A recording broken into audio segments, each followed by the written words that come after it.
I surely hope this is the last time we have to look at this scooter torn apart. So, a lot of things have happened here since, I don't know, since one of my videos. Let's just go over a couple things. First, well, since we got it, didn't know if the fuel petcock or the fuel tap was working.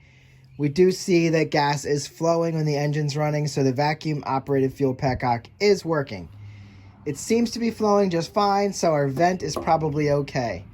So I'm going to assume that our fuel flow delivery is okay. We can replace that stuff, but it seems good. Carb was out. Looked through the jets, made sure they were clear. Adjusted the idle air fuel mixture screw that is down below here. Can I show you? Can I show you? Can you see it in there? Right. Okay, now there's going to be well, it's right here. It's on this side. Look, guys. Right below here. Right down there. So, that is set at 1.5, which sounds like it's a standard 1.5 to 2. 1.5 for sea level. So it's at 1.5, seems good. Then, yes, we tore this boot, and now that's a brand new boot. It was torn at that box. We got that all hooked back up. We did the valves. So we set the valves to 0.002 for the open, and for the intake, 0.003 for the exhaust. The intake might be a little bit bigger, but some people set them at 0.003 for both, so we're probably good there. And oh, I need to put these covers back on here because we were setting the timing. I wanted to see the timing lines up there, I'm assuming, because that's also checked on the inside there. Oh, what else? Yeah, we need to put those covers back on. Checked the lights and figured out that this or this brake were either both stuck in the open position. So I didn't think there was a safety cutoff switch for the starter, but it is. When I started playing with these, this light finally went out, and then I realized, oh, the brake light does work, because that wasn't just a solid light, it was actually the brake light on. So then I thought we lost the starter. So I figured the starter solenoid had burnt out for some reason while it was running. Incorrect. It was just the safety switch being engaged now. Okay, so that was a false alarm. Then we only start on starting fluid. Like, it would kick over and then shut off. It would run for a few seconds and shut off. Well, I'm not so sure that I solved that problem yet, because it'll start when it's warm, but when it's cold, it'll only start on starting fluid. But I did raise the idle right here just a little bit, give it more gas when it's idling. So we may have taken care of that. Other than that, what else did I look at? I did order some performance parts. So I have, oh, right. I think I kind of fixed that problem too. When I would rev it real high, it would cut out on me. You could rev it up real high, it would cut out on me.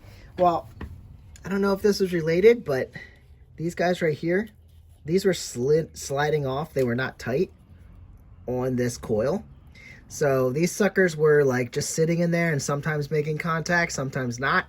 It was under this boot, so you didn't see it. But this one was pretty much falling off. You can see how it's kind of burnt. They were not making good contact. So I squeezed them up a little bit. Now they're pretty on there pretty solid. I will slide this over there just to protect them. But those are solid on there, and they better stay, because if they slide off, I'm going to have issues, because that's not going to send a solid spark to the spark plug. So that was an issue I think I solved. Now I can rev it up real high and it doesn't cut out. So all in all, I think it's ready to go down the road. I was starting to say I ordered some performance parts. I don't know what performance parts on a Chinese scooter look like. It's going to come with a new spark plug, which I may or may not use because I have a new spark plug NGK in there. Comes with this wire from the spark plug to the coil. It comes with a new coil. And is that it? Can't remember. What was I actually ordering? I was ordering something else. Oh, the new CDI. So it's coming with a new CDI also, with a without a governor, without a speed governor or a rev governor. So anyway, we'll be using those parts. I think this is ready to go down the road. Like I said, it does start now. It starts when it's warm all the time. So if you know why it starts when it's warm, but not when it's cold, let me know. Because I've been taking off the air filter, spraying just a spritz of starting fluid in, and it fires up, and then it runs good. So I think we've gone around this thing. And as far as the headlight, that only comes on when you turn it on. So you have manual operating headlight here. So everything seems to be functioning correctly. I do have mirrors for it. I better find them. I can put them on. I only took them off to load it in the van. So let's get this thing put back together and then take it out for a spin and see what she does. Let's just see what she does. That's it. Those are all the things I've done. Seems to be working. I did drain a lot of gas out of the tank, so I guess I need to put more gas in because I thought maybe that wasn't venting correctly. Maybe the fuel petcock wasn't giving us enough fuel. And I put on an outside fuel source, which I found out that that's not working right either. So it's all hooked back up, and I think we're pretty much set up to go then. But yeah, I'll have to put some gas in it. So let's throw it back together. Let's see what pedal looks like. Oh, by the way, we're naming this pedal, and she'll be good to go. I need to put air in the tires. Need to check the tire pressures. That's it. That's it. And then as long as she starts, take her down the road.